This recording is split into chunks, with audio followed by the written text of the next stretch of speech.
weed is there. Yeah. You don't know the weeds in your heart. You can't deal with it. Anybody see somebody filled with hate? Anybody ever see somebody? You want to know the saddest thing about people who are filled with hate? They don't even know what they have right now. That's true. It's the hardest thing. That's the hardest thing about it. Is that they have been, and the stuff that vomits are. You think, boy, how come? Yes, ma'am. That's why we need to have a weed and seed program every single day of our life. Hey, that's good. Weed and seed program. Let's all have a weed and seed program. So what I'm telling you is this: don't wait until you're all holy and got everything together. And the timing is right. And everything is right in your life. And everything is worked out the way you think it should be before you begin to serve. Oh, yeah, right. Nobody would ever serve you because nobody's ever going to get there. Yeah, that's right. So, bottom line is this. When you know that you know that you've been called by God, ministry gets much easier. Let me share you with a personal experience that I've had.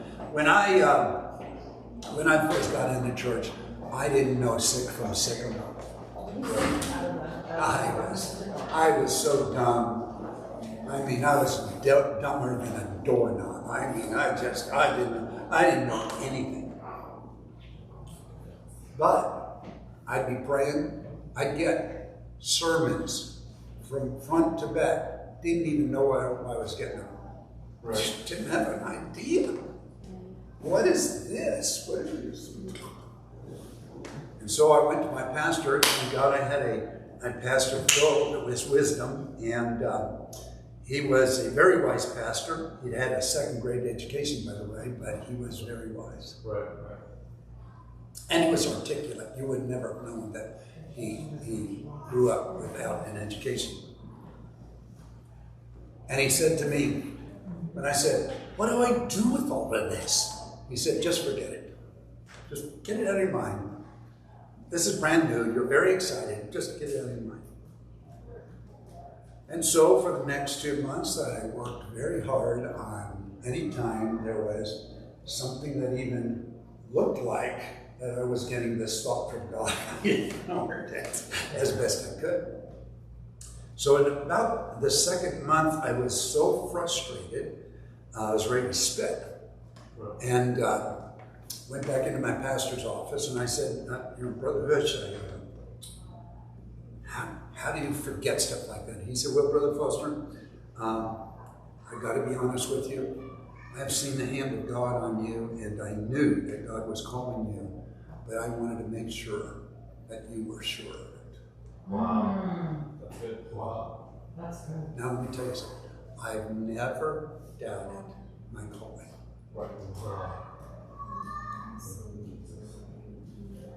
So what I'm trying to say to you guys is ministry's a lot easier when you know that God has called you. Differentiating between your own thoughts and the voice of God is easier when you recognize and you've studied what you talk about, what you say. Right.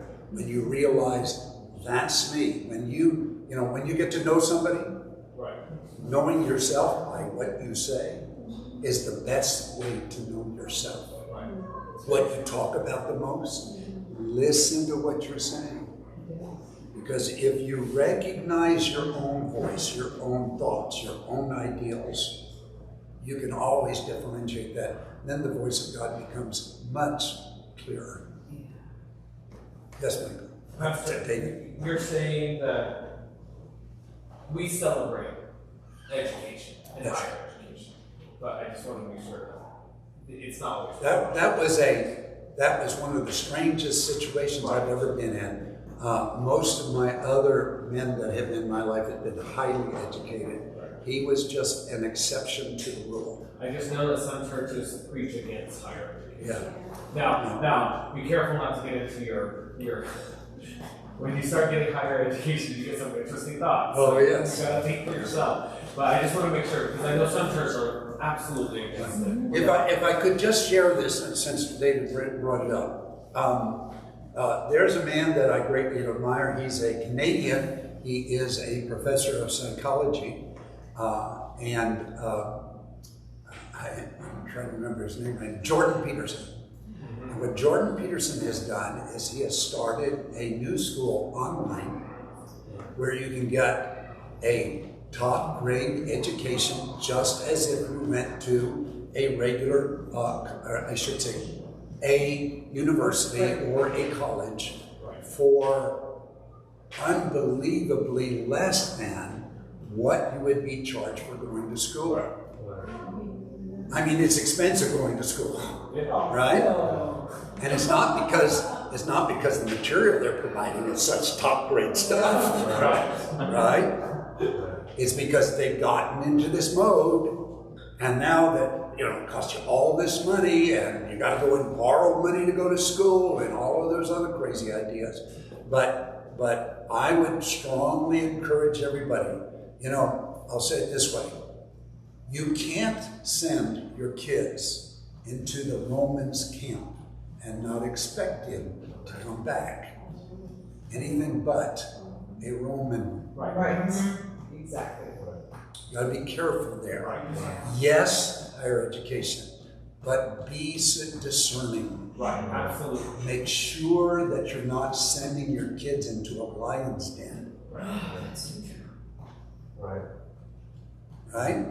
Because education used to be where people would have thoughts, and you would have thoughts, and sometimes they would collide, and you would have a discussion, and they would be subject to the way you think, and you would be subject to the way they think. There would be a conversation. That is no longer true. It is just no longer true. It's not about conversation. It's not about tolerance. It's about these are tolerated, but those things are not. All right? There's a lot of prejudice in our education system, all right? So I would encourage you guys, if you're planning, by the way, you should be planning for all your kids to go to college. And if I could point you in a direction, I would say, look up Jordan Peterson, look up the school he's just started, and by the time your children get to that age, most of your children get to that age,